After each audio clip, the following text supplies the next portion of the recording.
So yeah, appreciate everybody Tom, joining. it's not the adjustable glasses with the lenses that Bill needs. He just needs to stop drinking. That's what it is. That's it. Yeah, the doctor says, "What do your eyes look like?" I said, "Put up a piece of wax paper, and that will give you an idea." But no, they're getting better, so we'll get there. But yeah, we had a busy Christmas. Our granddaughter came, and we had a great time with her. And it's amazing to watch them, change so much day by day. Even from the time that she was here to the time she got back, she's so much more vocal. But when she left, I started scanning movies, and we have a whole bunch of weird bunch of subjects today all over the place. So some of these films I bought literally so long ago, I've forgotten that I had them. And this first one that I'm going to start with was a really beat up metal can, 600 feet of film, and it was labeled Old Movie Stars. And I said, well, what did I buy a thing of old movie stars for? So I put it on, and as you'll see, there's not an old movie star on the entire reel. It was just whatever was in a can. But it's like having Christmas every day, because as I'm watching this, it's like, okay, what's coming next? What's coming next? And it's really weird because we're going to start in a big tour of Florida attractions in 1973. And I think, okay, this is fine. All of a sudden, we're back at Disneyland in 1965, and Knott's Berry Farm. I mean, normally I would guess the older stuff would be at the front and the newer stuff. No, it was all over the place. So we have all sorts of stuff coming up. So let's get started here with share screen. And we don't have any audio for any of this stuff, but optimize for video. And here we go. So, okay, share. So we start off in Florida at a animal safari park down in the Miami area. This film, by the way, when I first put it on the scanner, was so dark I thought it was blank. And then I had to crank. The scanner can go from a range of 1 to 10, 10 being equivalent to the surface of the sun in terms of brightness. I think I had to scan this at a 7, but it was this one's a 5 I'm looking at here.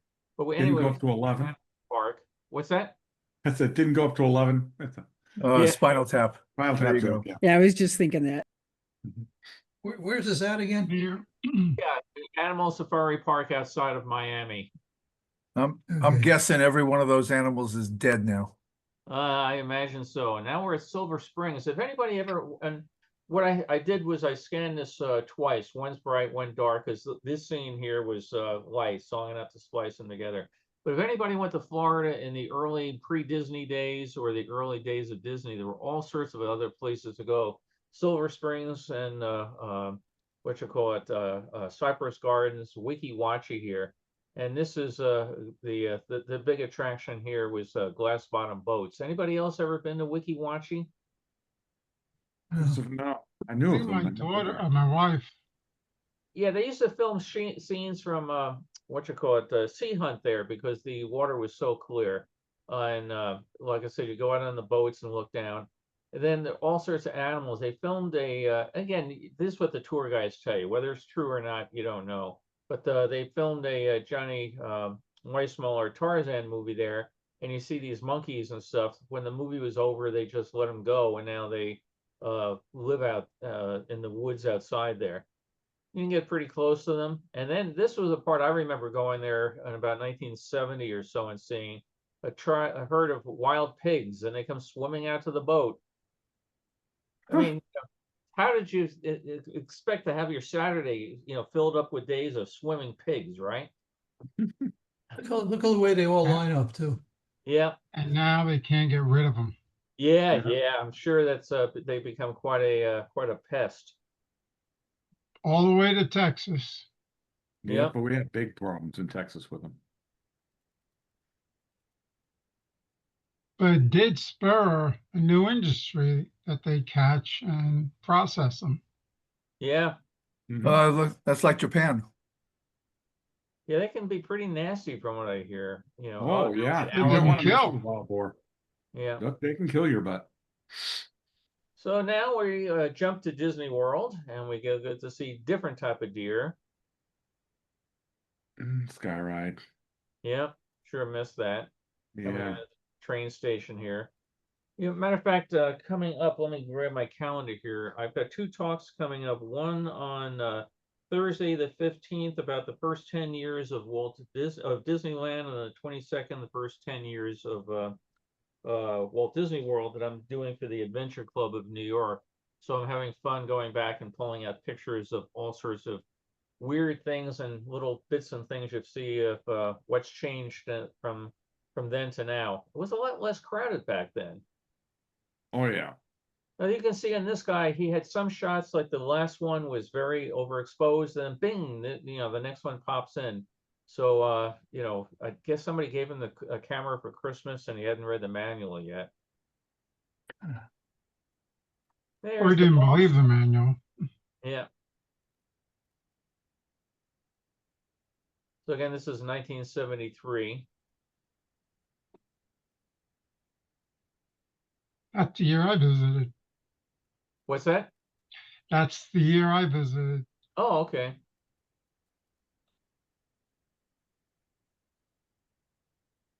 Yeah, I think Space Mountain opened in 73 or 74. 75. 75? Yeah, I Yeah, guess so. I believe it was 75. Mm-hmm. Yeah, I was there for that year. When did Epcot open? 82. gosh. Okay, October 1st, 1982. that was the first time I was there then. Okay. Always back there in this realm of time. This is before the days I worked there. I started working for Disney in 76.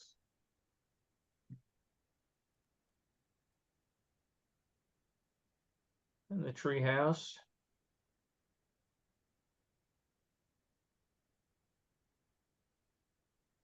Still there, not much changed.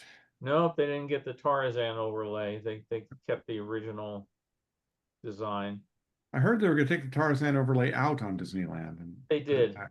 Yay.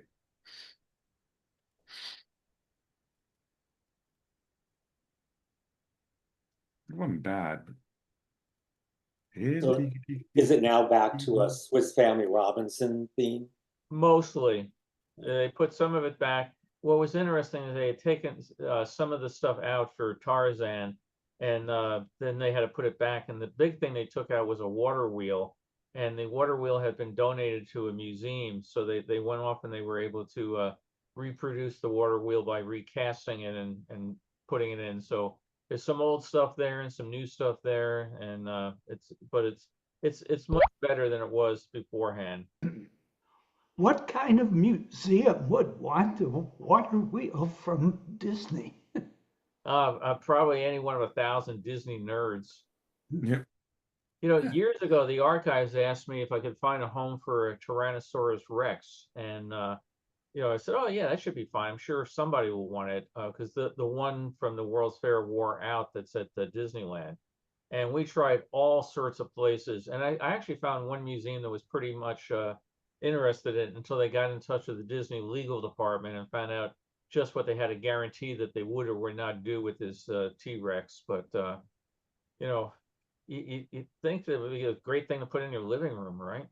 Didn't that T-Rex end up in Texas, just west of Dallas, Fort Worth? That's the what you call it. That's the Sinclair one. I was talking Yeah. about the one that was at the Yeah. Ford Pavilion. Yeah. Oh, that yeah, was- Sinclair one. yeah. The Sinclair, 2 of the Sinclair dinos are there. I've gone to see both of them, Right. just west of Yeah. Fort Worth. So some of this won't make the final cut. Obviously they're like whatever the hell he was taking shots of here was super dark. Pirates there were in the burning city. Yeah, he was getting the backside of dark. Yeah. And then we come back out to the city scene. You can restore these films, Bill? What's that? You can restore this? No, this sort of stuff, I'll just cut out some of that. At some point, Yeah. it's not worth the effort. Yeah, the quality is so poor. Yeah. Then Country Bears. Again, they still have them in Florida. Wish we still had them here. I missed the show. Yeah, I'm going to be back in Florida in about 6 weeks, see the new version of this. Yeah, I haven't seen the new version. As a matter of fact, I did download a video. I haven't watched it yet. I'll have to do that. but I can hear so crystal clear all these voices in my mind. Oh. Yep. I want Big Al. Bunny, Bonnie, and Beulah. Yep. All the guys that turned me on, Yeah, and turned turn me me down. down. Yeah, it's the same everywhere I found. Yeah. Why don't you come up and see me sometime, honey? As soon as I get a ladder, I'll be right on up. There was blood on the sand. Carol and I went to something at the studio a couple weeks ago, and they had a tribute to Pete Renaday, who was the voice of Henry the Bear here as part of the Christmas show that they did. And it was really nice to see him remembered. He was a really really nice guy. Really weird when you go to the market or something and you run into somebody and it's the voice of Henry the Bear. Did he have a raccoon on his head? Nope, nope. We used to have a market right near our house, and I ran into Kenneth Mars. Did anybody know who Kenneth was? Oh, yeah. Yeah, he was an The awesome. actor. He was in Young Frankenstein. Yep, yeah, he was the guy with the What's weird up, Doc? everything. And I ran into him at the fish counter there, and just started having a talk with him. And what a great guy to talk to! And he was like very, very pleased that somebody knew some of his earlier stuff. You know, like you said, Young Frankenstein and some of these other things. And he had done a bunch of voices for Disney cartoons and stuff. So we're down to Sunken Gardens now, an attraction outside of the Miami area. That's the nice thing about being in LA. Every now and then you run into somebody and you go, what the hell? Was that really so and such? Yeah, like one time at the Ralph's around the corner from me, I ran into, oh shoot, the original Hot Lips. Oh, Sally Kellerman. Sally Kellerman. Yeah, she was standing in line in front of me. I'm like, so I'm trying to tell the checker that's Hot Lips. Of course, she's thinking of Loretta Swit. Yeah. Right, sweet. So I had to explain to her, no, in the movie. It turns out that Sally Kellerman, her family lived right around the corner from me, and she was visiting. Well, when I first got out here, I went to a Rouse Market on Ventura Boulevard, and I was just buying some snacks or whatever. And I look at the guy in front of me, and it's an actor named Malachi Throne. And Oh, yeah. Mission yeah. Impossible. Yeah, he was what you call it. It Takes a Thief. He played Falseface in Batman. I mean, he's been in everything. I mean, he's every TV show of the '60s. So there we have the Bounty on display. It's down in Florida. So we the clerk he wants to write a check to buy a bottle of liquor and Busch Gardens now. So the cashier says something, I need to see some ID. And I said, you need ID? And this guy, my God, he's been in every TV show ever made. And the guy, Malachi, turned around and said, oh, you recognize me? I said, oh, yeah, my goodness. I mean, I've seen you in everything, you know. And I said, you must have worked every show out there. He goes, well, I worked a lot. And I said, you know, I'm surprised we're running you at Ralph's. I thought you'd be in some high-end place. And he said, if the job's paid better, I wouldn't be buying this rot gut. But again, super happy. And then the cashier decided that it was okay. He didn't need any ID for the check, so because it was a celebrity. But he just turned around. You know who I am? I said, oh my God, yeah, Noah Bain. It Takes a Thief. You also did a lot of Aaron spelling work, also, I think. He did everything. He was Commodore Mendez in the Star Trek, the two-parter. Yeah. He did. Yeah. The original pilot. Yeah. The Menagerie. Well, when they recut the Menagerie into the cage into the Menagerie, or vice versa. What kind of media was this initially on, Bill? This is 8mm. And then what do you do with it to get it on a computer? I have a scanner that scans it at 17 frames per second, and then you have to adjust it. The standard 8 is 16 frames, Super 8 is 18, and Super 8 with sound is 24. But then I run it through a variety of programs to restore the color. And again, this is step 2 of the process. So step 1 is scan, step 2 is preliminary color restoration, and then going forward, I'll take out all the really, really bad sections and then make some light adjustments depending on the scene. Not sure. Oh, now we're into Tampa. If anybody's been in Tampa for the Gasparilla Pirate Festival, they do a big thing every year. It's their version of Mardi Gras. And sorry, these are blurry, but the guy, you get what you get. They do a big thing every year, and they have crews come down the road and they throw out beads and stuff, just like the Mardi Gras in New Orleans. But they have all these elaborate floats, and so it's their roast parade. I think it's held every February, if I remember right. But it's a big, big thing for people in Tampa. Anybody ever go to this one? No. Like I said, none of this is award-winning footage, but it was, like I said, unwrapping my perennial Christmas package. What's going to be on this next? So after seeing all this, I'm convinced I'm going to see lots more of 73, and then there's this moment you'll see we turn the clock back and we head west. Now, I'll be able to sharpen this somewhat. There's some AI tools that you can do some pretty good stuff with these days. So I'll try to see if I can salvage any of this. But you just see from the number of floats and everything, it's a pretty big to do that they have there. That one reminds me of Animal House, the one before. Yeah. The floats coming down. If you see the what you call it, Dean Faber or whatever, watch out. Cut the cake. Now, maybe somebody in Florida or that's been to Florida can tell me what we're looking at here. Is this the Ringling Mansion? Gorgeous. Man, what is that? I know I've seen it, but I'm not sure. Looks like some of the architecture you see in St. Augustine. Yeah, it does look like something up there. That's what I was trying to figure was the Ringling or something else. I figured maybe Beth or somebody would have been at one of the trips and recognized it. Yeah, I just looked it up. It looks like it is. Okay. It is the Ringling Museum. I've been to one of the Ringling homes, but it's been a long time. But yeah, I think this is one of the Ringling homes. This one's in Sarasota. Ringling live differently than I do.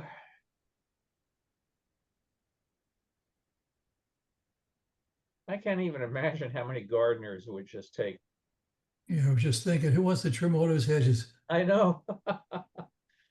And the It's like plumber paint- to take care of the plumbing. Oh, yeah. Oh, now we go off to Cypress Gardens. This is another great spot to go to, back in the early Disney days. Some days just for a day off, we would, go and see what the competition was doing.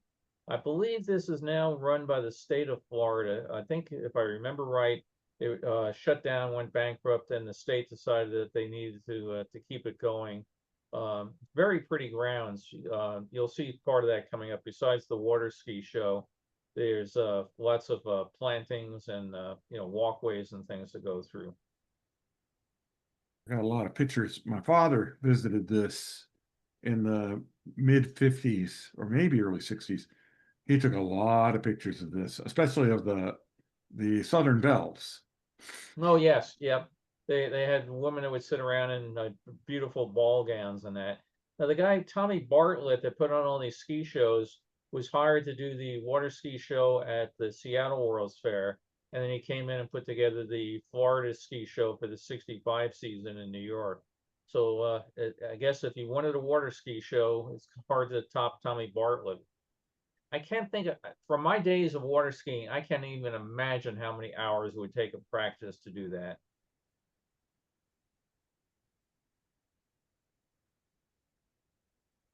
Bartlett had a water ski show up in Wisconsin, and in Chicago they advertised it constantly, and we never got any ads for the Florida show. Oh, really? Oh, there's one of the Southern Bells. There's one of the bells. They had to sit out there in those dresses in the middle of the Florida heat. I don't know how in the world they got through that. Yeah, good point. Well, they probably, oh, the famous sausage tree. It's probably like when we did the characters at Disney World, 15 minutes on, 45 minutes off. Yeah. Is that a real tree? Is that a real Yeah. tree with those sausages? Yeah, the That's seed real. pods That's on real. it.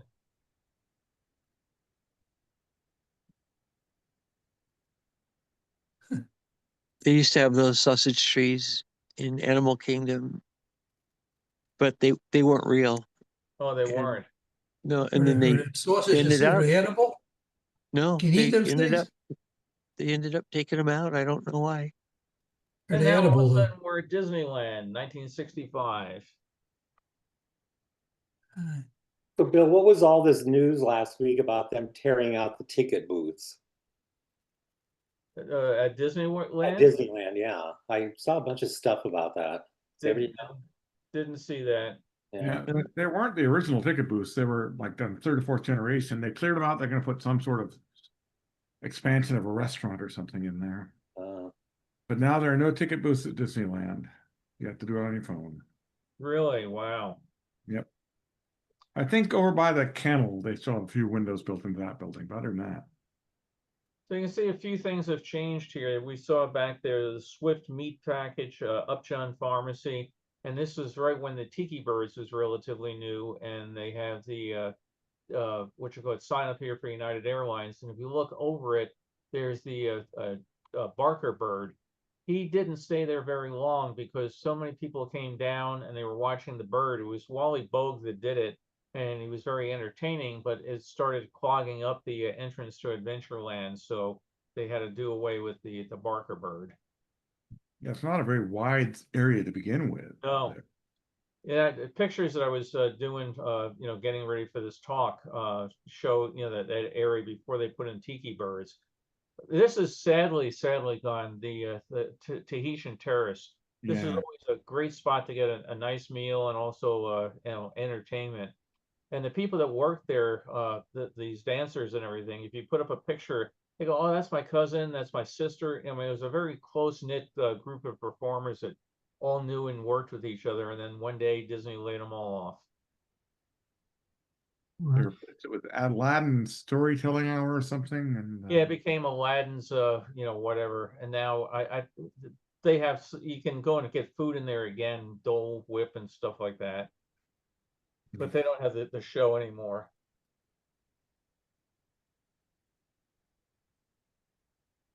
I wanted to say that guy a few frames back when you had paused it, the guy with the stogie and the glasses, Yeah. looked like Joey. Our Joey? Yeah, a little bit like our Joey, except maybe older. I'll have to go and look at it again. I mean, that was just the first impression I got. Feathered hats, so we're definitely in the 60s. A marshal and a gunfighter, stuff you wouldn't see there today. Now we're inside the Golden Horseshoe Review.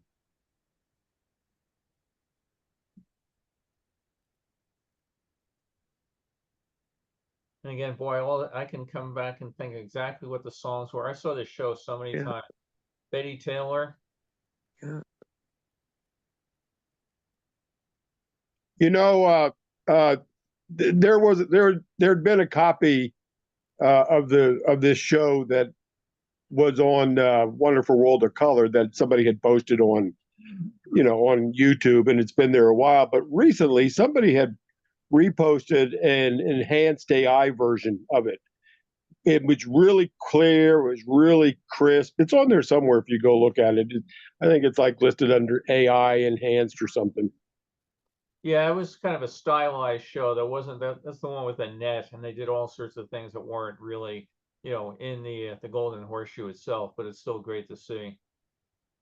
Now, anybody knows this guy, Wally Bogue, was just insane. I mean, he he was bald. He had fun with his hairpiece there, but he did Pecos Bill, and the famous thing is he gets his teeth knocked out, and he just keeps spitting teeth and spitting teeth. And I was talking to him in his dressing room one day and asked, how many did he ever count how many? And he told me some number. He goes, I gave up counting 20 years ago. But I mean, his act was really great. And when Disney World opened, they actually moved into Disney World to open up the show there for the first couple of years. Diamond Horseshoe, yeah. Yep, the Diamond Horseshoe. There's on one of the canned Disney releases for Disneyland, they have his entire show on there on DVD. Mm-hmm. That's really nice. So, and they did amazing things with balloons, balloon animals and stuff to entertain the kids. Talk about a guy that fell into the right niche. I mean, he was perfect for the role, and he was there for 40 years or something.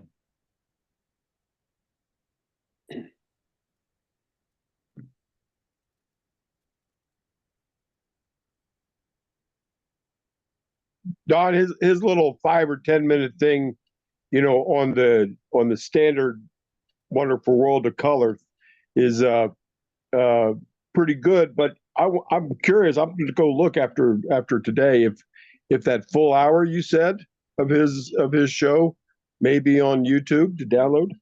I don't know if it was full hour, but yeah, a lot of it. Yeah, I think someone must have uploaded them by now. There were those collectible pinned DVDs that Disney put out about 25 years ago.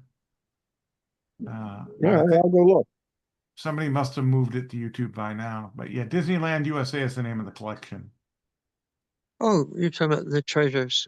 The treasures, yeah. It's in the treasures collection. Yeah. At least I think it is. I haven't watched them in a while. I'd like to point out some of the plants in the jungle. There's one. There's another. Oh, there's two more. Yeah. Your favorite plants. Yeah. Yeah. This the other guy that's a former Jungle Cruise and I guy. We go out to lunch at times, and I pity the people sitting around us. The Utopia. This is the version with a center rail. We got some climbers on the Matterhorn. What year did the Matterhorn go in? Was 59? 59. Yeah. Single car sleds here.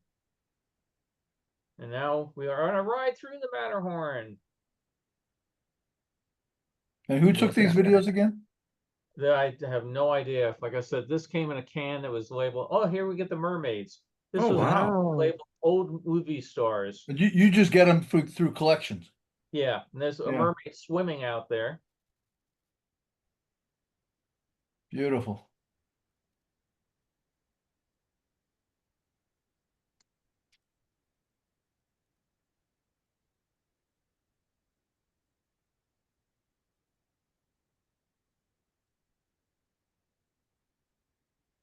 What year was this?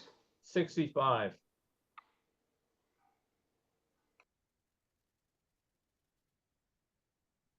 I have sea serpent. Yeah. How'd they prevent algae from growing on everything? They sold the sea serpent at an auction a couple of years ago. Oh, here we get to go to the flying saucers, and they actually work today. I'm still jealous of Carol because she went on them and I never did. How long were they there? They were there for about 5 years, and then they took them out, and then they tried to bring them back as the Luigi's tire ride, and it didn't work either. But look at the guy here. He's getting along really great. You had to be just the right weight and everything of it. I really like those. Rub it in. Go ahead. I'm sorry. I lived out here, so They I look was like able to do it. they look like fun. Yeah. They were. I had a friend, Dan Brown, who used to run the ride. I think I told you guys before, but Yeah. they'd have a bet every morning on how many rats would pop out when they turned it on. That's where Ratatouille got to start. Why did they close it? Was it like it didn't work well? It didn't work well, particularly as people got heavier. But also it required a tremendous amount of maintenance. Every one of those circles you saw on the ground was a hydro activated valve that would get the weight of the air pushing against it, and they would jam up, and then they had a huge maintenance problem that anything anybody dropped, like candy bar wrappers or anything, would get into it and jam it up. So it just was very cost prohibitive to keep going. Not to mention, there must have been a turbine or something underneath there pumping all that air. It couldn't be easy to maintain. No. No, Fowler Harbor. Probably there. noisy too. Were they noisy? I'm Yeah. sure it was noisy. Carol, was it noisy? No, she's not talking. If you think She's I mad. remember, I don't remember. I just remember they were fun. You know, what something else interesting is they were on the fun maps for many, many years before they actually showed up. Really? Yeah. Boy, they loaded that canoe up. Yep. The last time Carol and I were at Disneyland, we went on the canoes. It was the first time she'd been on them.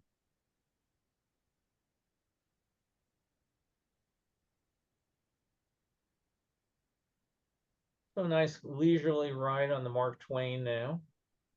Uh-oh. He had problems with Time to his call Geico.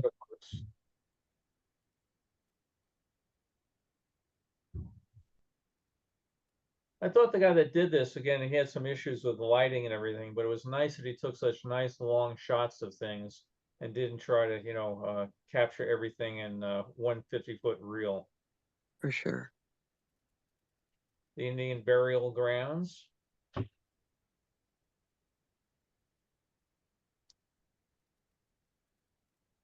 Barrel Bridge, that was fun. Yeah. Oh, I love the barrel bridge. Bouncing on it, you get your feet wet. Yep. No more. Gone in Disney World too. Yeah. Die. Very Why? liability. People. Why is it gone in Disney World? Yeah, well, I guess Bill said it, liability, right? No, they took out all of Tom Sawyer Island in Disney World. They're making Cars Land there now. Yeah. Oh, well, but even still, yeah, I'm looking on the reason of why, because somebody complained about it because of, political correctness or something. No, people getting hurt and stuff. So this was an area of the park that was still open when I worked there. And I mentioned before in talks on Mondays and Tuesdays when the park was closed, I could walk out here. I got some great close-up pictures of the animals and that. But this was a beautiful area, which is now Big Thunder Railway. But the bubbling mud pots, geysers. Hey. So the dog. I understand that there are no good movies of Rainbow Caverns left. No, it's so dark inside that you end up with, and it was black lighting, so you ended up with terrible footage like this. Like this, yeah. Yeah. Aren't there still mud pots in that ride? On Aren't Big Thunder? I don't think so. Oh, I wonder what I'm thinking of. There was something I went through that had a couple of mud pots. So let's see. I think we stay with a bunch of fireworks. Let's see. Oh, okay. So let's just jump up here. It's nighttime, Disneyland.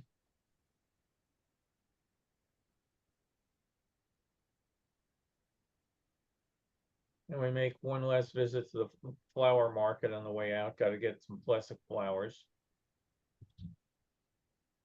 It should be coming up any moment. There we go. This is odd that this just crossed my mind, but this is wonderful to be able to look at things and reminisce how things were, particularly as some of the attractions are gone or have been changed and moved. And I just crossed my mind in thinking, Bill, you need to also now begin to acquire home films and pictures of Sears and Montgomery Wards and Kmart, and so we can begin to reminisce about trekking through Sears and Montgomery and Kmart. I'll keep an eye out for them. Oh, now, so this one here, we just went from Disneyland to Disney World 65, and then when we go back to Disneyland. So, I mean, this stuff's weird. So these are all topiary figures, which are all plastic. They're not really, which are called growing. So the topiaries in front of Small World are not real?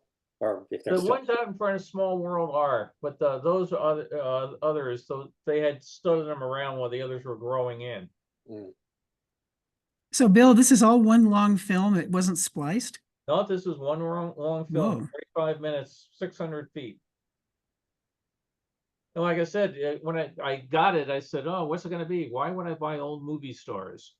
And I haven't seen these. Actually, maybe old movie stars. We're going to go after this to the Hollywood Wax Museum, and maybe that's what he was thinking about, movie stars. There's Sparklebird again. Bill, wouldn't this had to have been spliced at some point? Oh yeah, somebody put it together. I Either did. that or they were time travelers. Yeah. Yeah. Yeah, because I don't remember 600-foot 8mm reels. No, they only came in like, well, maybe the pros got bigger ones, but 50-foot reels. Right, right. It's funny, the other day I bought a box of films, and it's like, what did I buy this for? And the very first reel on it was some good stuff, and the rest was junk. And just people's Christmases or vacations, to places I didn't recognize or anything. And you keep thinking about, I threw out a bunch of the reels, excuse me, how many 50-foot reels that were taken over the years, and how many, just the sheer amount of footage that Kodak produced of film has got to be just monumental.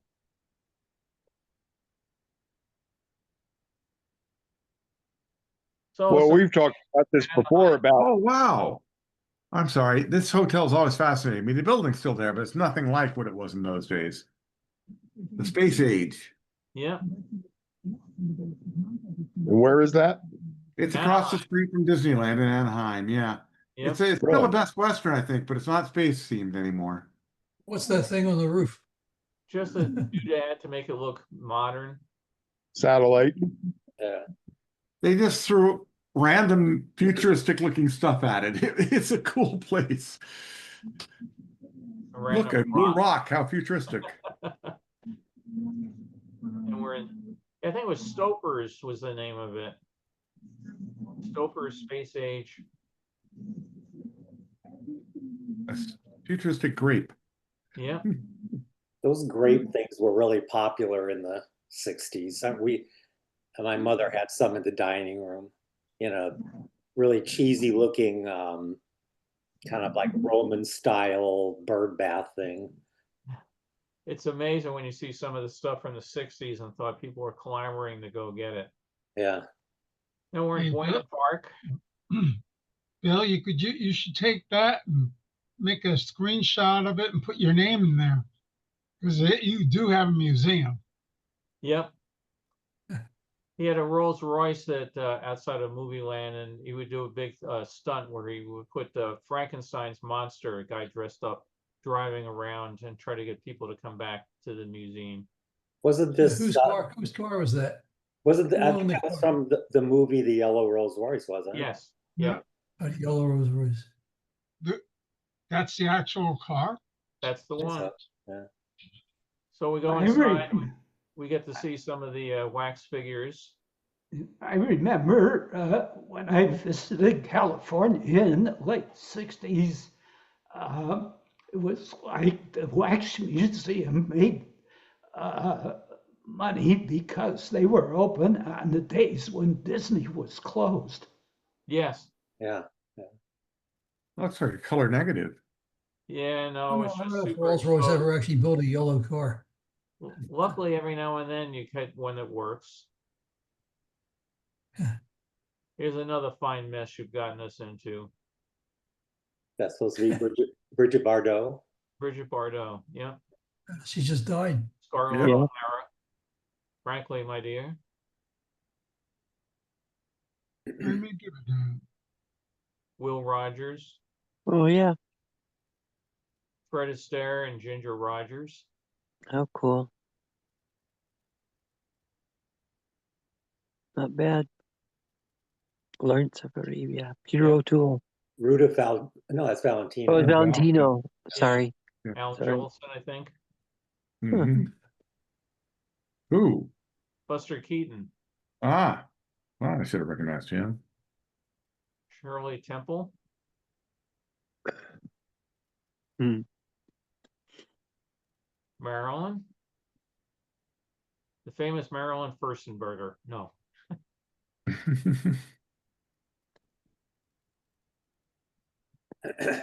And the LA freeways, just for fun. Whoever did that wax museum should have done the new Walt Disney.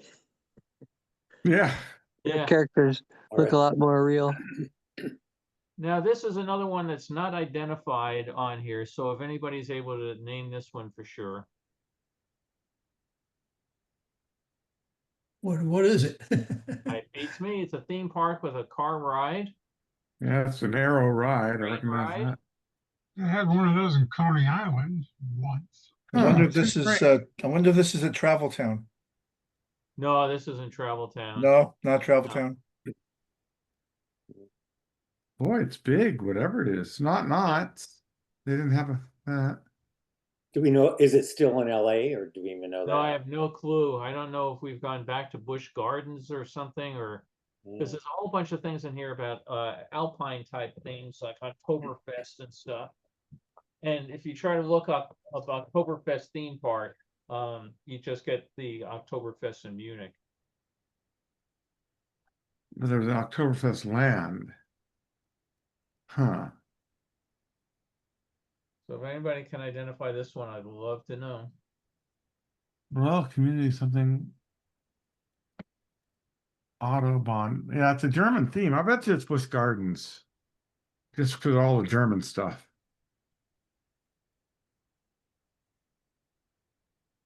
That looks right out of Expo 86. The that pavilion is so much like the beer hall there. Mhm. I'll do the chicken dance. Oh, that song drives me nuts. Bill, there was a old Oktoberfest park in Southern California in the Old World Village in Huntington Beach. Yeah, but that's a smaller place. It didn't have boat rides, or it was a. Oh, okay. Yeah. All right. Thank you. Yeah, and Yeah, part of that's- that is kind of still there. yeah. Yeah, there's a restaurant there that I eat at every once in a while, a German restaurant that's from that. Oh, I'd But love to Eagle see is there. a hint, actually. I think it is a Busch Gardens because that was their logo. Yeah, but see how mountainous this is there. I mean, that's Yeah. Busch Gardens is flat. This is pretty big. I mean, does it have to be in California? Kings Island had an Oktoberfest Yeah, I was just land. gonna say that we went to that one in Kings Island. I'll I have to found a look at picture of that. that building that said Fest House on it, and it looks like it's Busch Gardens in Williamsburg. Oh, okay. Oh, Yeah, I'm thinking Busch Gardens. That's what it Williamsburg or looked like Kings to Island. me. There's Yeah, our the trainer, topography looks like it, yeah. Right. Yeah, and I found a picture of that building that said Fest House on top of it, and I found a couple of pictures of it now, and they're all listed as Busch Gardens Williamsburg. Okay, Great. that would make Do sense. you know if they called it the Old Country? I'm trying to I think they remember. It did. had another name. We went to Busch Gardens Williamsburg back in the 80s, and it did have a different name, like something like that. Right. I'm Yeah, looking up this the Old looks Country very Busch now. Garden-y with the birds and stuff. Old Country spelled, okay, this is the Old Country. Ah, Busch Gardens, the Old Country, yes. Okay. Bill, It's were you out original- here that was when the Busch- original name of Busch Gardens in Williamsburg, was the Old Okay. Country. Okay. Bill, have were a you out winner. here when Busch Gardens in Van Nuys was around? Oh, absolutely. Yeah. We went there a lot. And Carol and I were there the final week that it operated. And I Yeah. mentioned in another talk, we went in and the people were all bitching and moaning that whatever they did, Disney would outdo them and they had to close it down. We didn't dare mention we worked for Disney. Now this one, I'm getting a good kick out of this one because I think I'd be really fun to have my own siege engine to throw catapults at people I don't like.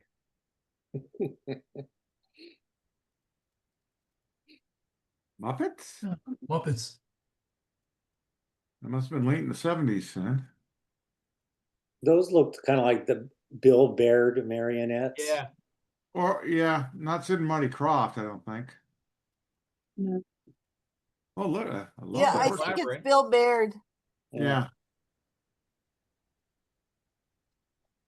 Looks like a good show. Wish I could have seen it. What's the fun thing about, when you get one of these things, you don't know what you're going to get. And every now and then you just find something that said, well, that was really, really cool. So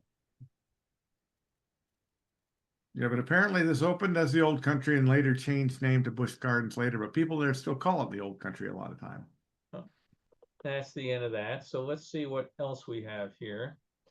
So where would we like to start? Let's see. Let's go to Disneyland in 1965. I was 4. So again, it's family footage, and then we jump into the park. Poor Mickey would never be allowed to go and do this today. The people would swamp him.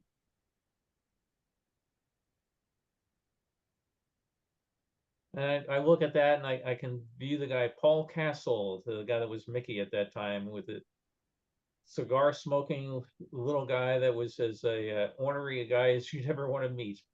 But he was a great Mickey. But boy, he backstage, he could curse up a blue streak.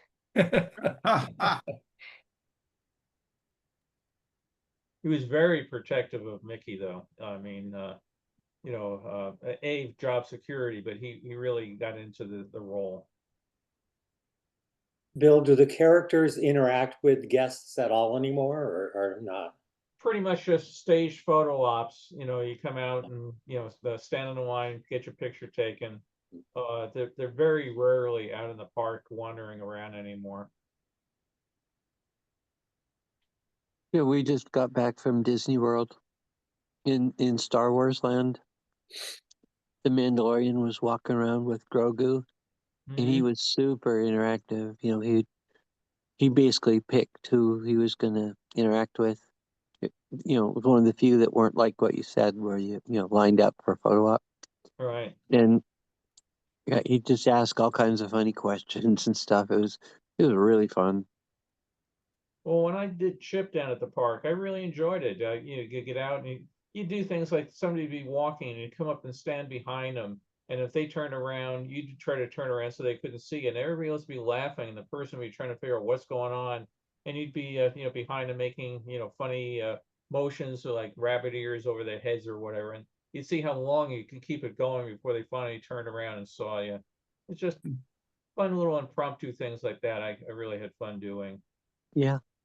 Yeah, I've got pictures from a trip to Disney World, like probably was 75, where Baloo, I think it was, found me at Adventureland and grabbed me by the head. We got lots of photos of him grabbing me by the head. It's like they'd never be allowed to do that now. Oh, no, no. I thought it was hilarious at the time. For the pictures I'm putting together for my talk, the Jungle Cruise, when they first opened, where all the skippers were in white outfits, like they were, you know, captains on a sailing ship. Sort of like they looked like they were on the Love Boat with, you know, captain hats and stuff. So it's fun to see the little changes they've made in costuming and other odds and ends over the years as well. One of the questions he asked my daughter, because she was holding a baby, is that do you have trouble with your baby eating frogs? It was fun.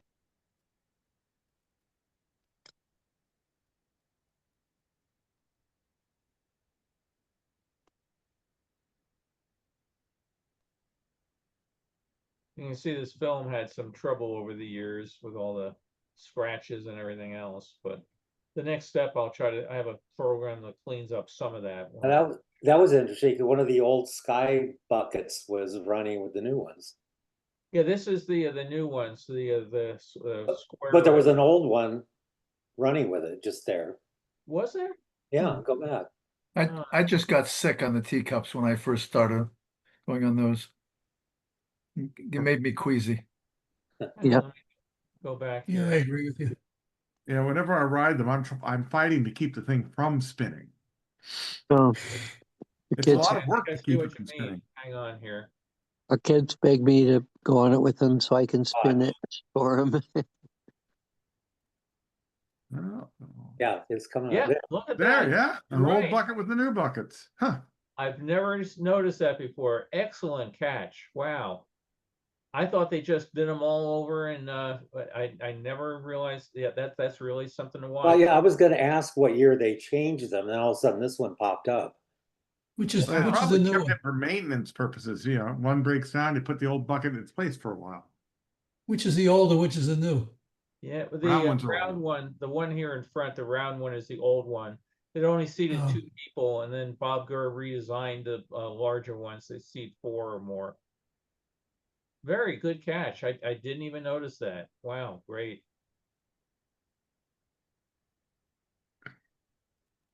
You gotta freeze frame that one and put it up on Yeah, Disney I'll History do that. Group. That would Well, get we talked interest. about the teacups. Did we? I think we mentioned on a earlier talk about the designs in the teacups. All the little squiggles. Mhm. Garrett, artists working on it had just done this thing of concept art for the thing, and they were kind of bland, but she didn't have time to really put anything in there. Harriet Burns. She Yeah. just put some squiggles on them to, represent the artwork will follow. Well, she came down to Disneyland and they had very faithfully reproduced her squiggles. And you notice some of the cups don't have any markings on it because she didn't squiggle them all. Now, I think we've discussed this before previously. Didn't they, a few years back, slow the teacups down so you can't spin as quickly? Yes, they did. They have. They got tired of protein spills. Okay, yeah. That way the distance you can hurl is limited. Really. But that was the radio call you'd get, protein spill. Protein spill. What was the deal with the Matterhorn? You had to you had to apply for the permit to climb it. Is that what the deal was? Well, they're employees, so that they were, mountaineers that climbed other things, and they came in and hired them as entertainers to do the Matterhorn. Okay.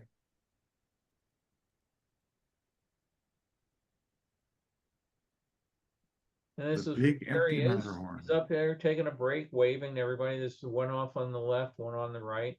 Again, years and years since anybody's been on the Matterhorn climbing. How many people looked at them and thought that was an e-ticket ride? Yeah.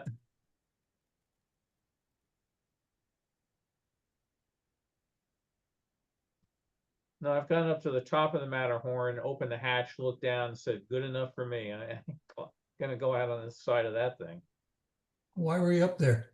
just for the hell of it. Taking a couple of rounds of basketball. Yeah, well, the basketball, the half court, but yeah, no, the park was closed Mondays and Tuesdays, so during lunch hour and everything, well, might as well go exploring. They didn't care if you did that? No, I mean, as long I was watching this hoping it was going to be the Disneyland Hotel, and it just turned out to be some random pool someplace. But no, I mean, you couldn't go and do anything dangerous or dumb. But I've walked through like Small World, through all the backstage, which unfortunately one day I was in there one day and the music came on. By the time I got out, oh God, I was sick of that.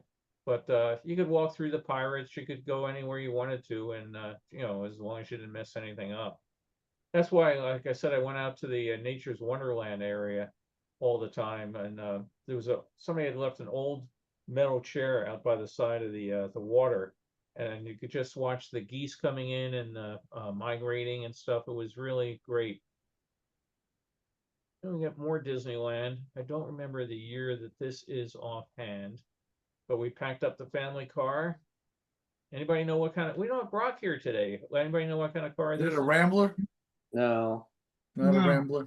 I think, Station wagon. The no. Chevrolet, I think. no, I don't think it's a Chevy. I think it might have been a Chrysler It was product. hard to tell. It was a Dodge, quick, maybe? there it is. Yeah. There was a shot of the rear tail. Yeah, the emblem. Yeah. Looks like what the Griswolds took on the case. Yeah. Yeah, Before they put all that cladding on it. All right, when are we gonna get to Disneyland? I'm not sure. No, it was not a Nomad. Oh, let's go back a second here. Olvera Street. If people don't know, this is the oldest street in the city of LA. Down near Union Station, a real touristy spot. But it's got some an adobe house that's rebuilt that you can go in, and they have some interesting displays talking about how the haciendas were self-maintained with growing food in the ovens for cooking bread and that. All sorts of souvenir shops to buy knickknacks, but a couple pretty good restaurants down there. So if you're in town, Olvera Street's a good spot to visit. Isn't Felipe's right nearby? Right across the street from it. Yep. Yeah. Felipe's one of the two restaurants in LA, Cole's being the other one, that both insisted they invented the French dip sandwich. Throw our money into the wishing well.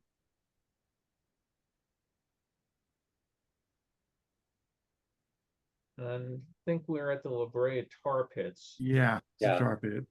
Matter of fact, I saw something somebody posted yesterday. You can take a behind-the-scenes tour of the La Brea Tar Pits for 1 hour and 45 minutes for only $145. Well, the next time somebody complains to me about how expensive Disneyland is, 1 hour and a half for $145, that seems pretty damn expensive to me. Looking at tar. Yeah. Yeah, it's smelling showing you petroleum. how It's to the clean old the Marine tar. land in San Pedro.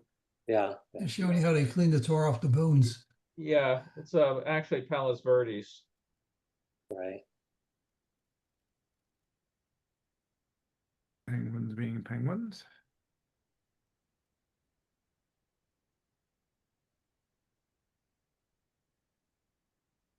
Back when I first moved to LA, and of course everybody that I knew back east now realized they had a free spot to come and visit when they came to California. I enjoyed it because you'd go to all these places like Marineland and that. But after about the 10th or 12th visit, I would finally tell people, here's the directions, I'll meet you later for dinner. Oh, Universal Studios in particular, everybody wanted to go to Universal Studios because it was right near me when I lived in Burbank. And, it was like, I don't want to go again. I just got a thing in the mail the other day about, 25% off for a season pass. And my daughter and I had them at one point, won a whole bunch one year. And it was great fun. But, today I don't think it'd be worth it to do it. It was a lot more fun when it was more of a working studio. Yes. Yeah. Yeah. Plus, then I later worked at Universal, so it's one of those things like, I'm going to pay to go back to work. We went in I think it was 67 or something like that, and Bob Hope walked up to the tram and was talking to us. They were filming McHale's Navy. Might have been 66. They were filming Thoroughly Modern Millie, which I think came out in 67. Yeah, my parents went, and my mom was thrilled that she got to meet Tim Conway. They were doing McHale's Navy there. Oh, wow. She said he was so nice and came out, talked to everybody at the tram and everything, and then they finally called him back to the set. But yeah, they've got pictures of I guess a couple different shows. I'm trying to remember what the other ones were, but that they were Carol doing. Burnett show for one thing. What's that? He was on Carol Burnett for one thing. Yeah, no, but I'm saying Mhm. what they were filming at Universal at the time. Oh, McHale's Navy. Can't think of anything else. Well, they had the Munsters and a couple other shows,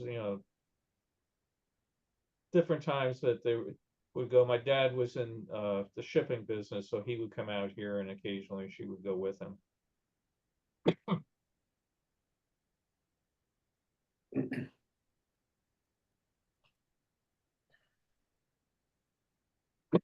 Excuse me. You have any old films with sound, Bill? Oh yeah, I do. Sound's a real pain in the butt though, because the scanner doesn't do sound.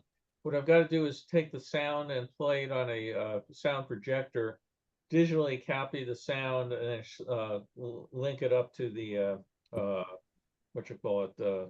video, which I've done. I can show you. If you remind me at the end of this, I can show you one example.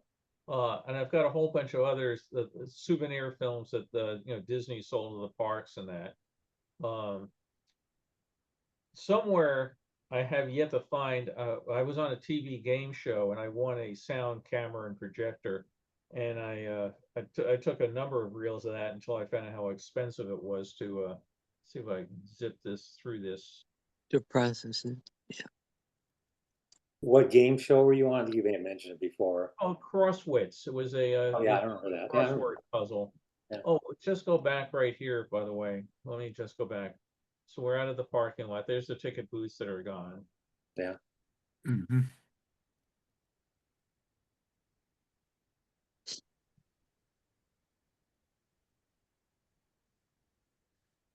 Bill, have you ever come across any Polavision movies? Yes, I have. Now, real quick, look here at the sign going into the park. Very plain, looks like a piece of wood with the words painted on it. Today is a very elaborate brass sign with scroll work and everything around it. But again, just another example of how the park has been updated. Yeah, Polavision generally looks like crap on a bun. It didn't hold up the colors well at all. I think it kind of looked like that when it was new. Yeah.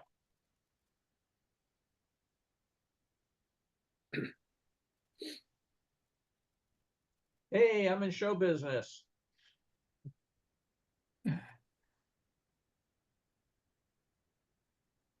Look how uncrowded it is. Yeah. Yeah, you could actually run the horse-drawn cart up Yeah. down Main Street. You can't really do that anymore. They only do it for a very short period of the day if they do it at all. And again, that's what, everybody complains, oh my God, Disney's so expensive. Well, it's also, to me, way too crowded. If you had dropped the price by 50% to make everybody happy, can you imagine how crowded it'd be and how people would be bitching about that? Yep. Yeah.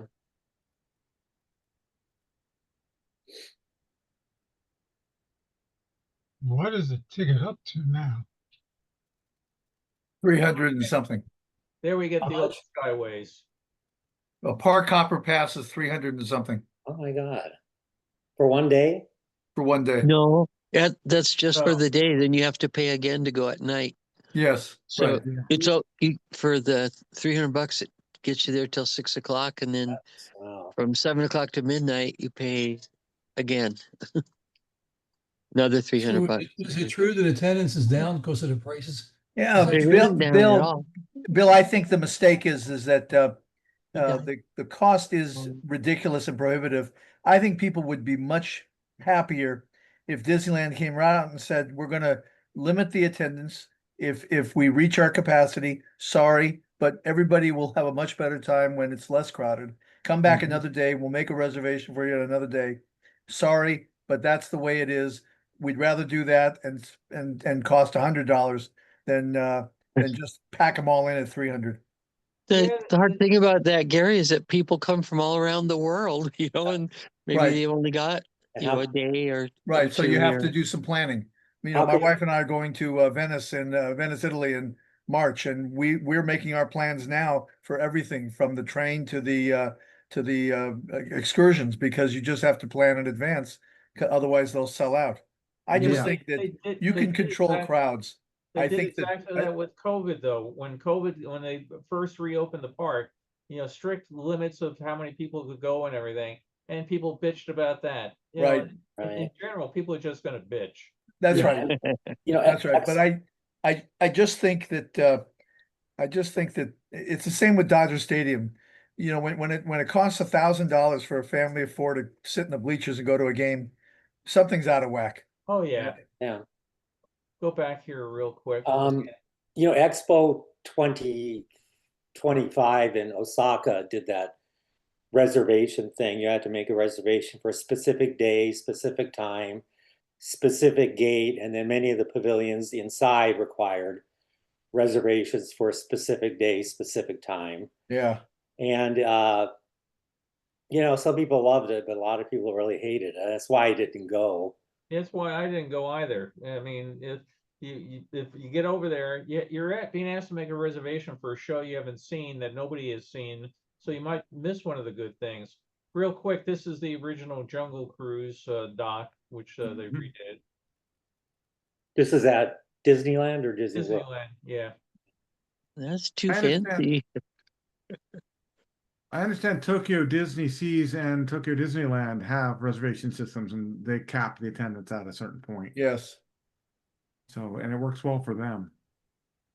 I mean, the only thing about capping the attendance and charging, like I think was just mentioned, $100 is how could you make a profit? Yeah. Well, you charge more than $100 because the crowd's gonna be lower, so me charge people more, but at least you're Yeah. getting what you paid for. Yeah, I mean, yeah, you can go on some rides. Or, Mhm. These days with everything with the, you know, the app, you have to be glued to it and, you know, Yeah. schedule. Oh my God, I got a bathroom break coming up in 18 minutes. I better go. yeah, Mhm. last time we went, my niece was the one in charge of that. Yeah. It worked out pretty good.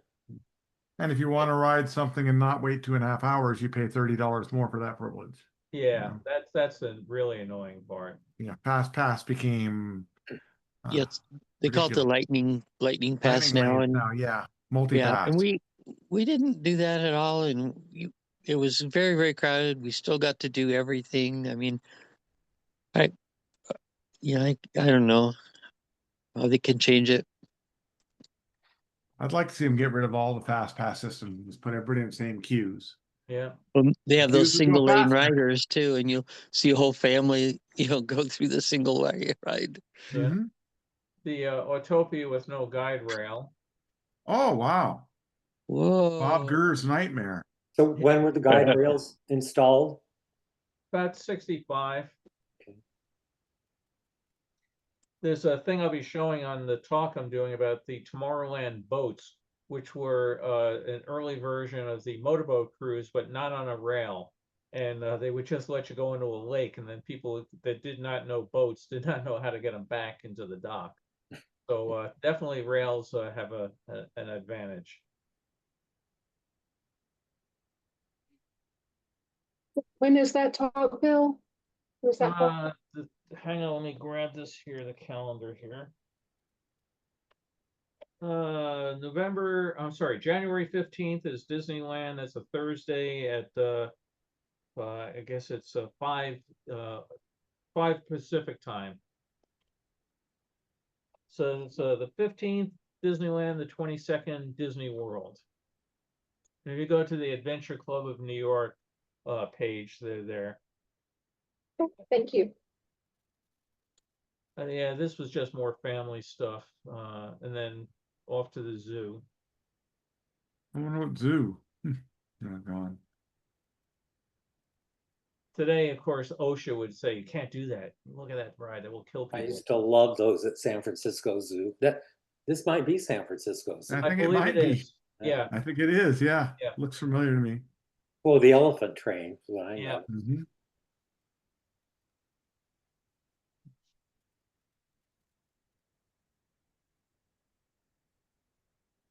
Yeah, we've changed our environments for the animals a bit. Yeah. View of Starfleet headquarters there. And back home with the dog. So let's see what else we have here. Okay, this one's going to be a nice, relaxing boat ride. Lake George, New York. Woo! Yeah, Don, you'll recognize some of this, I'm sure. We're aboard the Mohican, one of the steamships that goes across Lake George. Unfortunately, the rival fleet, the Adirondack, just burned about a month ago. Yep. Yeah, tremendous loss. Yeah. Complete Yeah. loss. Yeah. They're going to rebuild it though, so really glad to see that they're doing that. When we go up, we generally go in the Minnehaha, which is a paddle boat with a calliope on board, and it's a fun ride. This one, the Mohican, goes further out into the lake, and it goes through some really narrow passages and stuff. But Huh, if you I didn't know about the Minnehaha. I'll take a note of that. We go to Oh, Lake George with guests a lot. You gotta go on the Minnehaha. I mean, they go on. They play. There's a famous hotel. I'm on Minnehaha every day. What's that? I'm yes, on Minnehaha every day. That's right. He lives on Minnehaha Street. That's right. Just like we're on Van Gogh every day. Yeah. That hotel, by the way, is where Rachel Ray got her start, for those that are into cooking shows. What hotel is it? The I name of forget it. the name of it offhand. It's some super fancy, out of my price range, but very nice to look at hotel. But yeah, the what you call it, Lake George is they call it the Queen of American Lakes, and it's supposed to be the cleanest large lake in the United States. And they go way out of their way to try to keep it that way, for keeping minerals, from going in it, and invasive plants and that sort of thing. I think it's 26 miles long, the lake. Yeah, it's a good sized lake. Yeah, it's really quite impressive. It's no Champlain, but it's up there. And it was a man-made lake, but then they put a dam in it for power purposes, and it actually raised the lake. So a whole bunch of the little islands and stuff disappeared. But it's like I said, here the boat's going through this narrow passage here. You can see how clear the water is.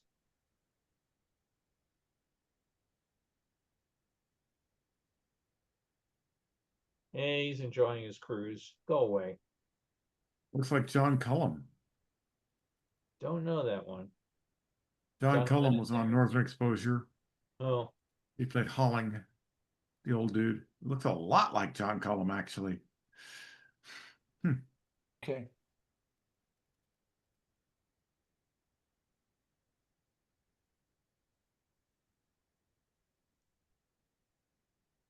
Figure out some of the cars here.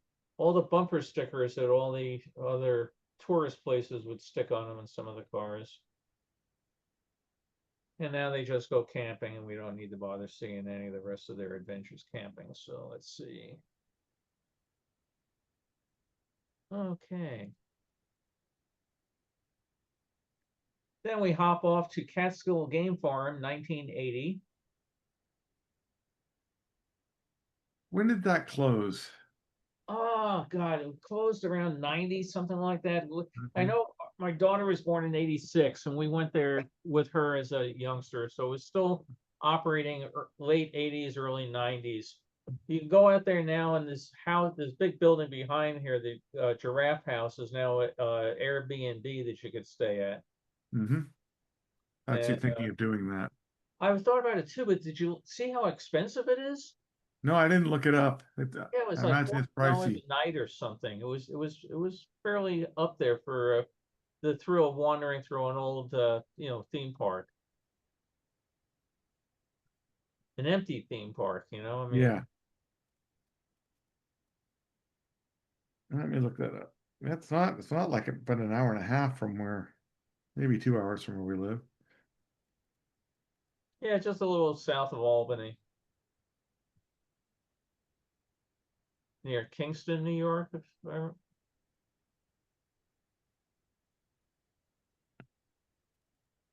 We went there first time as a kid. I think I was about 7 years old, and it was fun to go to. And then my parents, as my brothers were going, we'd go every year, every other year, something like that. So it was kind of fun to go back with Margot and see her enjoying feeding the deer just as much as I remembered it from my trips. Apparently, it's running around 215 a night now. Yeah. How about during summer when it's? I don't know. Yeah, it's probably more expensive when you'd actually want to go there. Yeah. Let me take a look. Catskill Game Farm Boutique Inn. I get past all the fake ones on Google.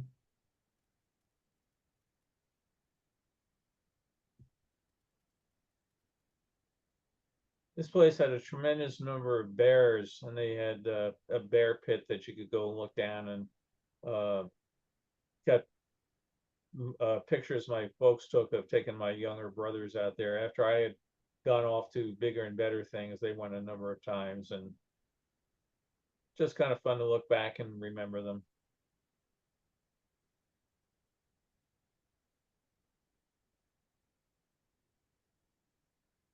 Okay, radio book. He's pretty good at that.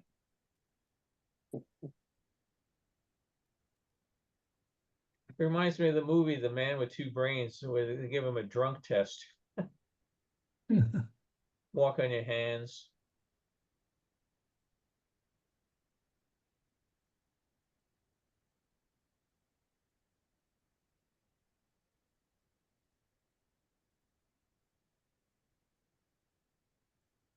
Okay, we'll get to the end of that one. Let's see what else might be sitting here waiting. Okay, now we turn to the other side of the country to, whoops, well, lost my video there. Hang on a second. Where do we go? Here we go. We're out to Seattle, 1962. Bill, have you been seeing those Space Needle shots that someone's posting on Facebook? Yes, Dean Seibel. Oh, is that who it is? Okay, yeah, Yeah. they're great. Yeah. He has a huge collection. It's the only thing he's interested in from the World's Fair is the Space Needle, and I've got a whole bunch of other stuff from him because he says he only cares about the Space Needle. So you know, he'll get a box of 36 slides, and you know, want to get rid of 32 of them because they know the Space Needle. Works out well for me. Yeah. It's really shaped like the Sky Streak elevator on the New York Towers, doesn't it? Looks Same very, shape. very similar to it. Same company. It also looks like the one that's in Niagara Falls. That's right. Where's this? Oh, this is Seattle. Yeah. Seattle. Yeah. Now they've redone those elevators. That they've taken them out, and they're now a 2-story elevator, so they could increase the capacity of getting people up there. That was pretty recent, wasn't it? Yes, last year. So here's the gateway. All the games of chance. Well, I just looked up the prices on Catskill Game Farm. I can't find any because they're sold out every single day for the entire summer. Oh wow. Well, there's a lot of people with more money than me. Yeah, I'm guessing 215 was the starting point. Yeah, I remembered when I was trying to look for this past summer, the range of 400 came to mind Yeah, because we were right up near there. I'd love to go, but I think you can go up without staying there. I'll have to look into it. What's the matter, Hound Dog? Come here. Now, a lot of these rides were really revolutionary for 1962. They were sourced by European manufacturers and brought over here to the fair. It became such a big hit that all sorts of amusement parks started buying them and putting them in place.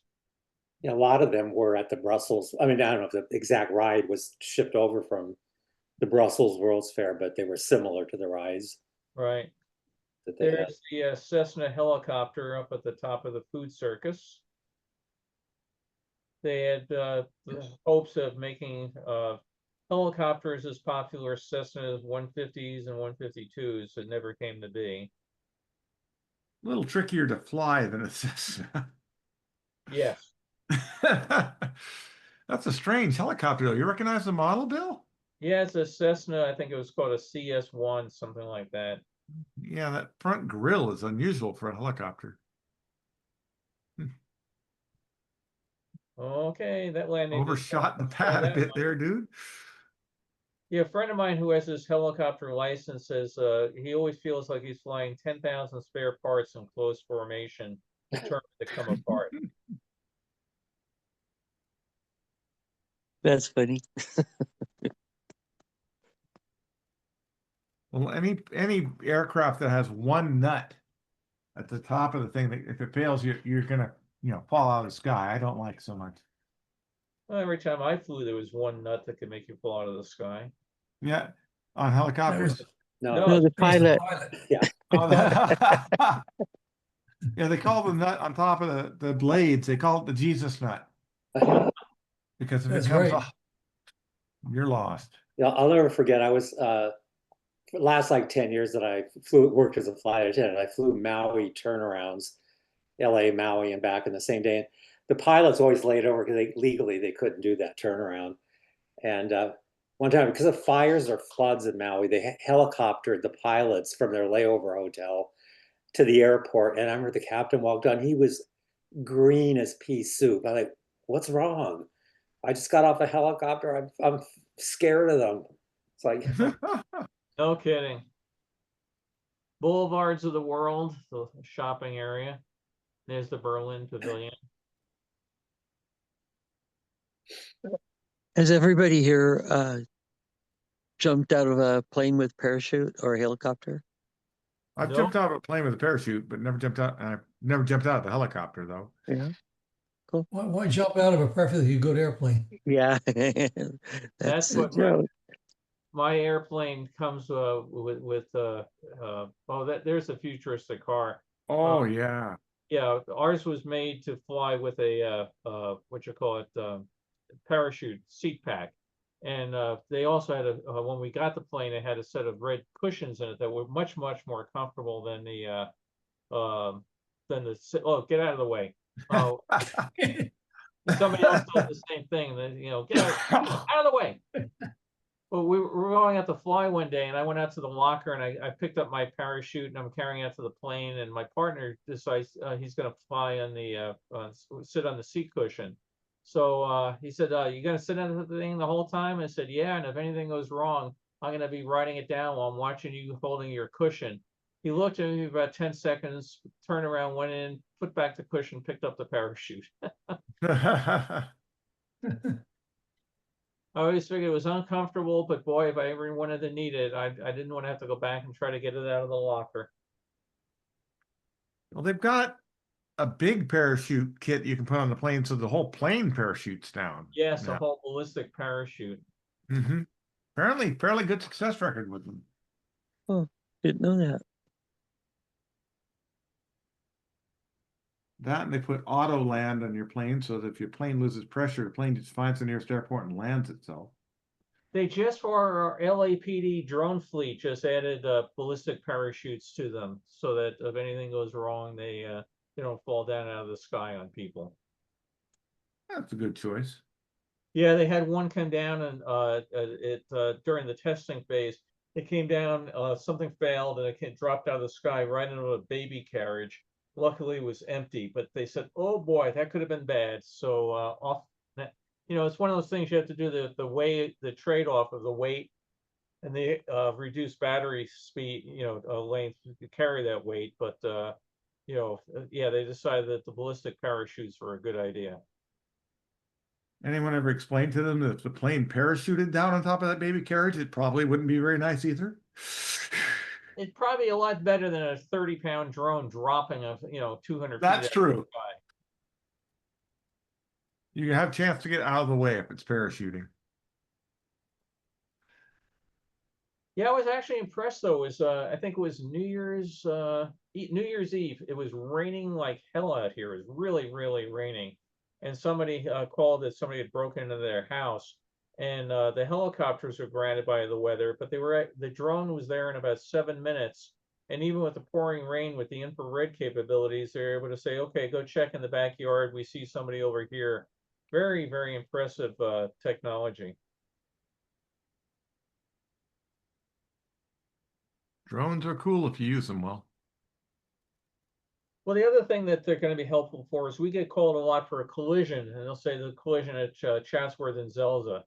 Well, how bad a collision? Is it upside down, or are they off to the side of the road just exchanging information?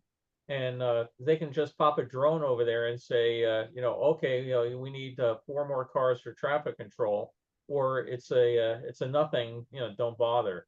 So it's really helpful for that sort of thing as well.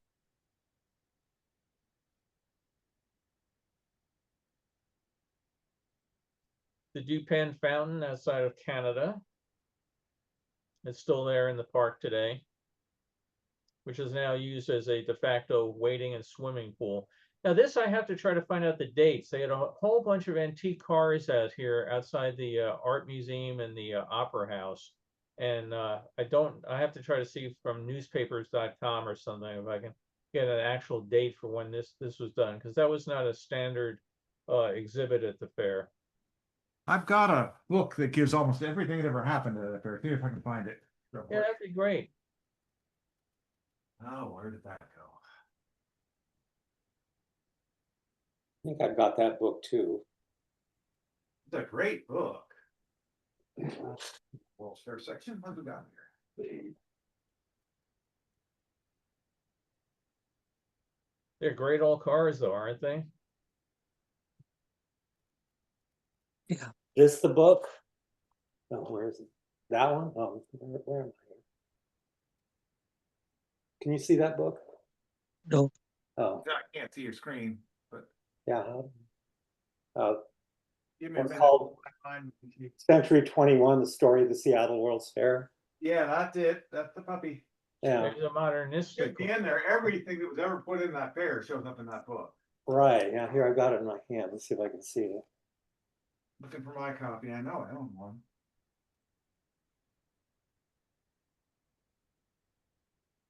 That might be it there. Not used to having all these things, but they can't find them. Okay. And here's a bunch of books by a guy named Bill Cotter. Not sure what I'm doing with those. No, those books have nothing in them.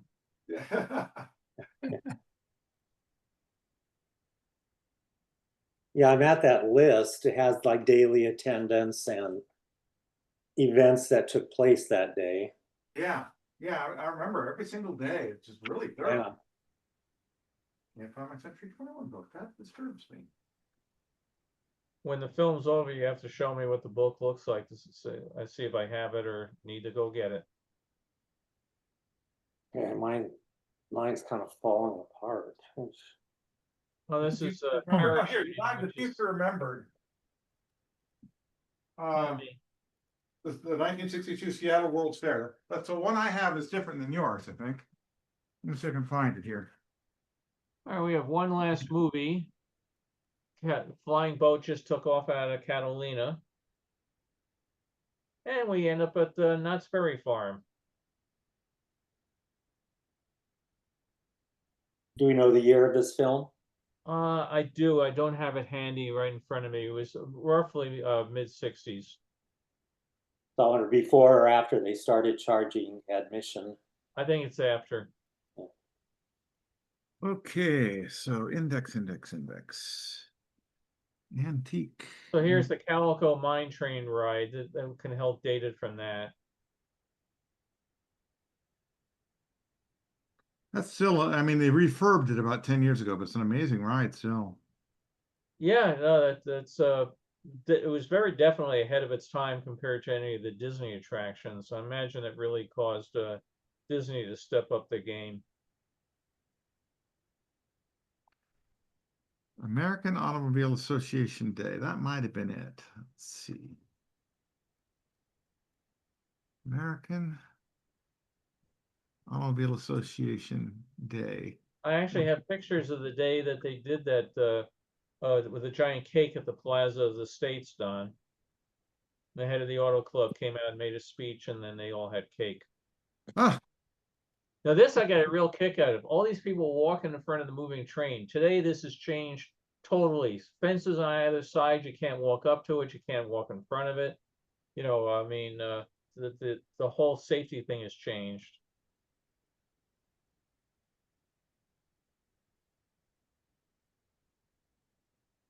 I don't know when they got rid of the mules.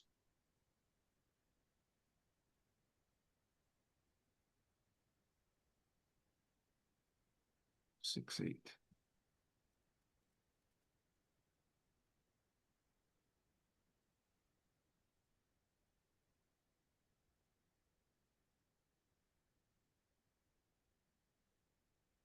And I think now we're just back at the motel chilling. I don't think there's anything else in this reel. Like I said, sometimes I just let them go, hoping that something else will pop up. Nope. Coochie coochie coo. So let me see what's in chat here. Oh, show me this book that you're using, Don. Yeah, I did the other one too. Hold on, I'll hold this up. Let me get my How do I background. make this little show? Is it because of my background? Oh, there it is. Yeah, if you kill the background, it'll take care of. I do have that. Okay. You do have that, Bill? 1 second, I'll show you mine. Got to kill this background. Video and effects, video background. Oh, come on. Video and effects. I know how to turn this off, but it's just not cooperating. Oh, there we are. None. There we go. There. So. Yeah, I've got that one too. Yeah, that came out a few years ago, didn't it? Yeah, it's very thorough. I'm looking here to see if I can find it, but I'd like to find that because this one that I have came out just after the fair closed. Oh, okay. We happened to be on a family trip up in the Seattle area, probably in like 1964, and they were clearing these out at bookstores. Yeah, I think the Future Remembered is still in print, but I'm not sure. I mean, these books go in and out of print so quickly. Yeah, I need to look for that. The Century is by Paula Becker, Alan J. Stein, and the historical staff, and the History Link staff. Okay. I'm gonna look at there and find. I can't find a mention of it in the index, but I'll see if I can find a photo.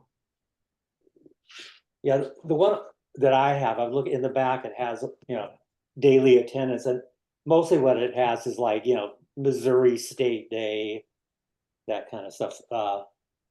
Yeah, I think we have the same list. This may have been culled from your book because I have the same type of thing in the back.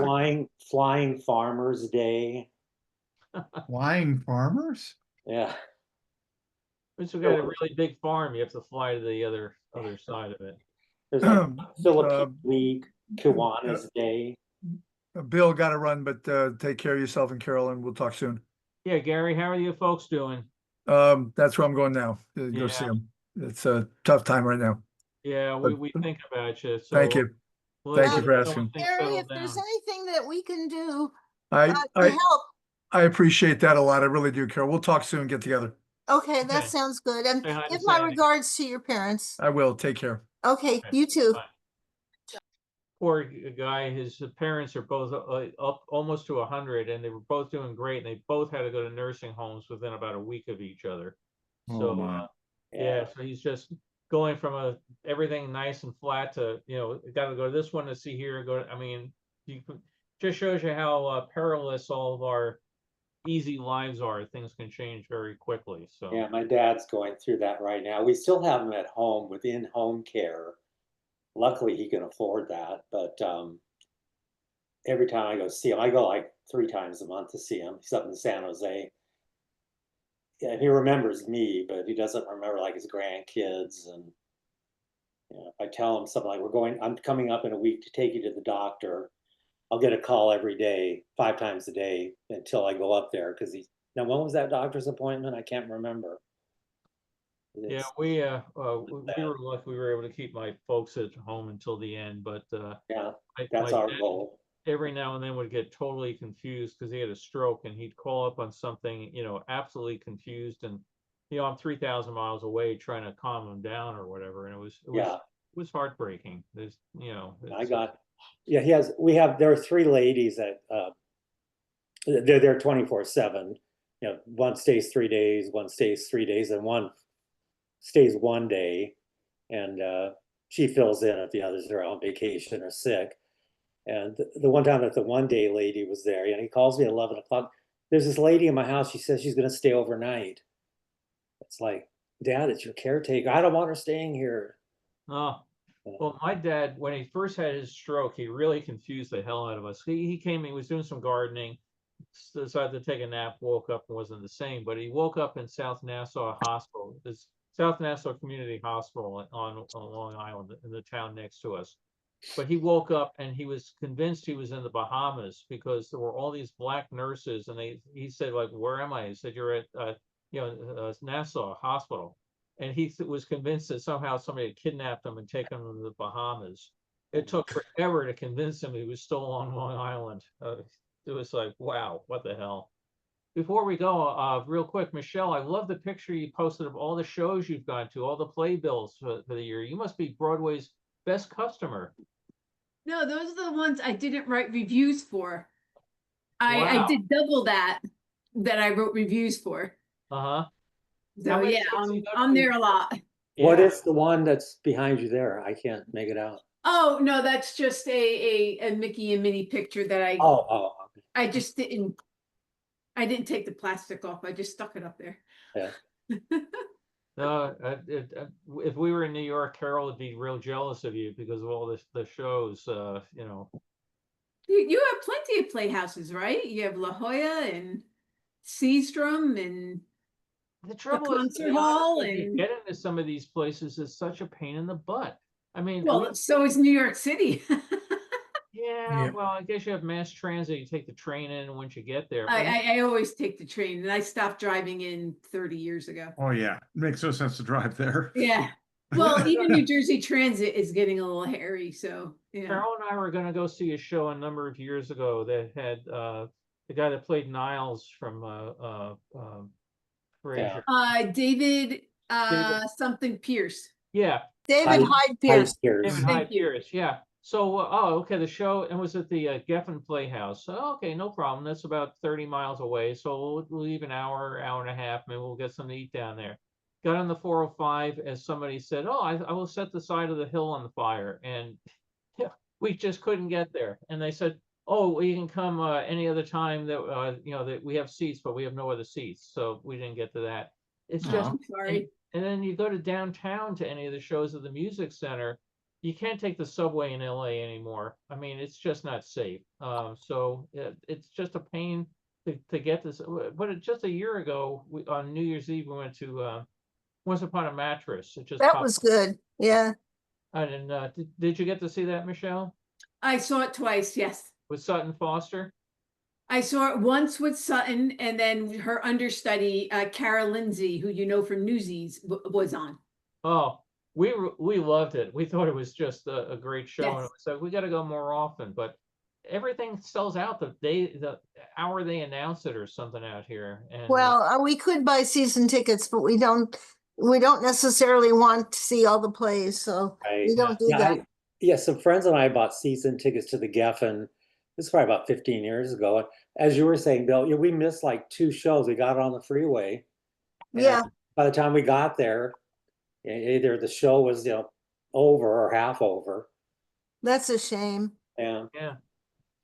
So well, I hope everybody enjoyed. Your traffic is different from my traffic. Randy, what was the title of your book again? It is Century 21, The Story of the Seattle World's Fair, 1962 by Murray Morgan. Yeah, Murray wrote that book. He did a couple books, and he was a super historian on the. I think he was also a reporter for this. I think he was for the Seattle newspaper. Right. Yeah. So, well, it's a great book, and you can find it. The best place I would look for that, Wayne, is on ABE Books. Oh, I think that's where I got my copy, and it was very reasonable. And they're always in good shape too. ABE, like Yeah, they're a good seller. Yeah. A lot on the Dallas Fair from them. say it again. I'm sorry. ABE Books. ABE. Okay, I'm gonna write What it. it is, it's a consortium, and they have like 30, 40 or more dealers, and then Oh, okay. yeah, they handle all the ordering, billing, and everything. And you can look and say, do I want it in very good condition, like new condition, whatever. Yeah, I think I bought a book from that once because I remember. Yeah, I've Like used a them consortium before. where I could. There were several dealers involved, and Yeah. Yeah, well, I buy stuff from them. Carol buys stuff from them, and it's like, okay, do I want to pay $100 for the new one on Amazon, or do I want the $12 one from ABE? yeah. There's a camera book. This is British author. He did one on SLRs. He did one on rangefinder cameras. I bought the SLR one when it was being published. I'd love to get the one on rangefinders, but on Amazon, the cheapest one I've been able to find is like $120, and it's a large size paperback. Right. Yeah, so I'm not going to spend that kind of money on it. Yeah. Anyway, sometimes I tell you, I don't understand how these people can sell the books, because you get the book for $4.95, including postage. I mean, Yeah. And they have a huge selection. Yeah. I mean, most times when I go on looking for a book, they have it. That's good to know. Okay. Yeah. Yeah, like for this year for Christmas, I gave Carol some books, which I admitted were used books, because she started binge watching MASH, and I wanted to get her some books on MASH, and Amazon just didn't have them anymore. So go to ABE, and it's like, okay, here it is. Hey, looks like new. But Yeah. I gave her used stuff. I'm a cheap. Oh, that's great. I bought things for almost nothing, and I really appreciate. I was looking, my grandparents are commemorated on the what is it? The memorial in Israel called Yad Vashem. And I went on Books to find a copy of the book about Yad Vashem, and they had it, it wasn't that expensive. So it's Bill, great. You could buy me a used gift, the Hope Diamond, maybe. Yeah. Yeah. Well, I hope folks enjoyed some of the looks back. Like I said, and the stuff just keeps coming in. Carol said, "Oh, we got some more mail," and yep, okay, another film, 64 World's Fair. So that would be, I mean, literally, when I opened up this box where the alleged old movie stars film was, I forgot it's been in that box so long I can't even remember when I bought it. You know, it was like. And you open up, oh, it's cool stuff. And then I saw this giant box of Carol's home movies that I have to finish scanning. So I'll get to it. But the trouble is, like that long reel that we started with, it takes 45 minutes to scan it in near real time. But then it took 6.5 hours to go through the processing program to try to restore some of the colors and that. So the computer sits here chunking away. And the first time I did it, I said, oh man, I can't see anything, because I scanned it on 3 or 4 setting, which I normally do. And then I said, well, how if I crank it up? Well, there was another 6 hours. So but you just start the scan and then go to other stuff, right? Yeah, I do. But and one of the things I generally don't, though, is because there's a white balance. If you know what white balance is. Yeah. When you take a reel like that and it's shot at several different times over a course of 20 years, the film has degraded at different times. So if you don't, so I'll sit there and watch it, and I can hit the button on the scanner software to do the white balance as it changes. The guy who wrote the software said, oh, I made the suggestion, you know, you could really enable auto white balance. And he said, yeah, I need to do that in the next version. Then he got seriously ill and hasn't finished that version. So, but I basically sit there, you know, bingo, bingo, bingo, you know, doing it. So you can walk away from it, but if everything is all set consistently, it's okay. But then you get a guy shooting indoors, and it changes the whole white balance on it. So, but luckily, like I said, I'll just let it play. I'll tell Amazon play some music, and I'll just forget about the outside world, which is a good thing to forget these days. So, well, I hope everybody had a great holiday. I hope Santa brought you everything you wanted, or whatever particular faith you may be. I hope it was a good one. I hope your New Year's was great. Now, Carol, during this call, my daughter called with our daily call with our daughter and granddaughter, and how Carol ended up taking the call. So I'll have to live vicariously and find out what she's doing. She, like I said, the change in day to day to week, she's getting so much more vocal. I keep warning my daughter, she's going to learn the word no soon. You know, how old is she now? She'll be 2 in February. Oh. So we'll be going up there to Seattle for her birthday. Nice. So looking forward to it. And you miss being that far away from the grandkids? You miss being that far away from your grandkids? Yeah, it's you know, I'd like to see them all the time, but at the other token, we don't get stuck changing a lot of diapers. So That's true. Yeah. So, hey, Bill, before you go, do you have any relative named Robert Cotter who used to live in Seattle? No. Okay, because there's somebody on the planning commission for the fair named Robert Cotter. Oh, no kidding. Yeah, I was looking for a picture of the thing, and that name just jumped out at me. So yeah, for the Seattle World's Fair, you have a Robert Cotter, maybe a long lost relative. Not that I ever knew of. You know, every now and then I do get emails from people, you know, trying to figure out the family name or whatever. And recently I did come across a woman on Ancestry.com. The family, we go way back. Great grandfather died, and the new husband didn't want the kids, so they sent one half the daughter here, the son there. We're from the son side, and then this woman I found on Facebook's on the daughter's side. So she's able to take the family all the way back to like 1482 or something. So it's been kind of fascinating to find out, you know, where some of these people go and came from. Hey, Darren, before we go on, Darren, I like your Desi Lou. Yes, isn't that great? Yeah, it's cool. Oh, thank you so much. Yeah. And I'm sitting here feeling very cold with Jim's picture behind him. So, well, I hope folks had a great holiday, and I think we'll have either more movies or I got a whole bunch of really neat pictures in from the 64 World's Fair. I posted one online on Facebook of a sign that was outside the Maryland Pavilion. It's just a random shot. It says, "Ahoy, welcome to the Maryland Pavilion from the Maryland Yacht Club." And I said, "Oh, wonder what posed people to take, or prompted somebody to take a picture of that with film so expensive and everything."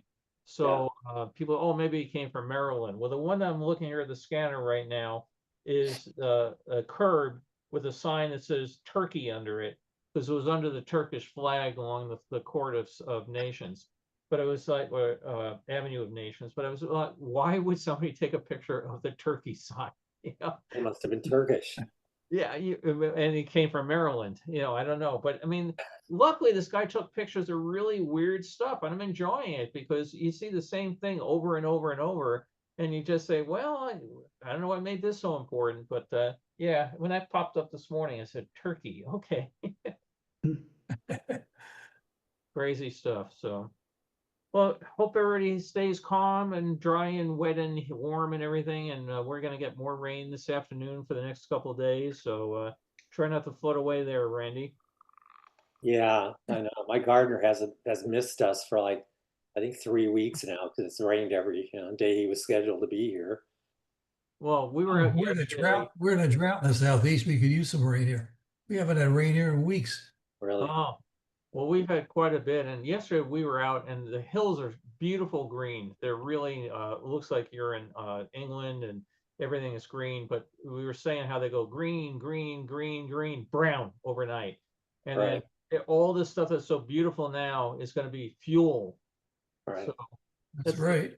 The trouble, we either have the feast or famine. You know, it's either rain or fire. Yeah. Bill, are you planning on something next week? Are you planning on a Zoom call next week? Yes, I am. I'm just not sure exactly what yet. So I hope all is well and good to see folks, and we will see you next week. Happy New Year, everyone. Bye-bye. Thank you, Bill. Thanks, Bill. Bye. Bye.